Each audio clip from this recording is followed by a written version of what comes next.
Faith leaders in Portland responded to the planned Quran burning with a show of unity. Christians and Muslims and Jews and Buddhists all stood side by side to fight hatred with love. News Channel 8's Wayne Haverly was at today's special service inside Portland's Rizwan Mosque. Wayne? What a turnout, Amy. Not only was the standing room only inside the mosque, a large overflow crowd actually stood outside to hear an interfaith message filled with peace and understanding. From Islamic prayers to Hebrew and Buddhist chants, on the 9th anniversary of 9/11, Portland's faith community came together in a big way to bring a positive message on a sad day in American history. My prayer and hope is that we can let 9/11 today and in the years ahead be a respectful day of dedicated memory to those who died on 9/11, as well as those all around the world who have perished as results of hate. They not only embraced each other's traditions, they embraced each other. Wouldn't it be interesting if what you and I did just a moment ago, hugging people of other faiths, was seen in this country and in this room and in this city as normal? I would say that Quran burners and suicide bombers share a lot. They are afraid. And from fear comes anger, comes hatred, and all of this insanity. Harris Zafar put together this interfaith gathering in less than a week. It exceeded all expectations. I know there are those within the Islamic community that have damaged Islam, and so I can sympathize with those that may not have the right perception of Islam, which is why we just wanted the opportunity to set the record straight. A beautiful tradition like Islam cannot be defined by lunatic fringes that claim association with it. A day when people from different faiths ignored theological differences and instead found common ground and friendship. About 400 people turned out for today's interfaith event, Amy. Great. All right, Wayne, thank you.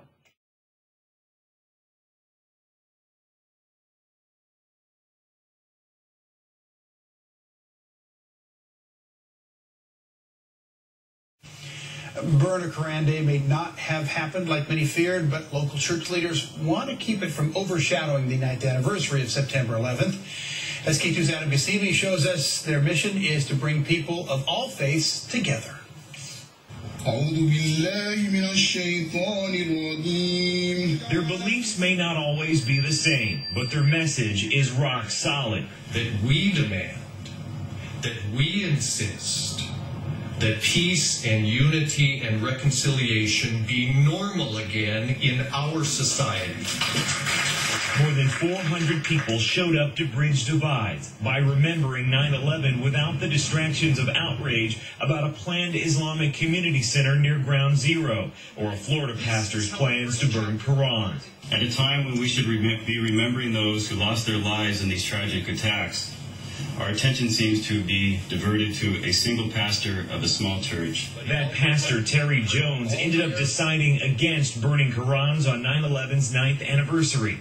That minister no more represents Christians than the terrorists of 9/11 represent Islam. But the threat makes some worry about the message it could send to the Muslim world. So that sends the inaccurate message that Americans are doing this, or Christians are doing this. Which they say could lead to unnecessary violence at a time when people of all faiths should come together. Members of different religious groups can work together. We can stand for one another and defend one another without hoping for something in return. Church leaders say the only way to actually battle fear or even hatred about other religions is education, not focusing on radicals, but still looking at religions, faiths like Islam, for what they are meant to represent: peace. In the newsroom, Adam Gassimi, K2 News.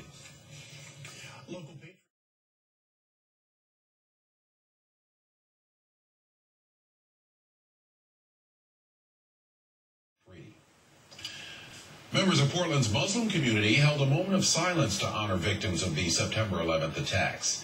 Members of several faiths gathered today in a show of unity against extremist violence. Local Muslims say their religion does not preach hate, and want the interfaith fighting to end. This display was partly inspired by a Florida pastor's one-time plan to hold a Qur'an burning. We don't want this. This is not what we want. We want to come together and live in peace and respect each other and love one another, not have hatred and disrespect in each other's faith.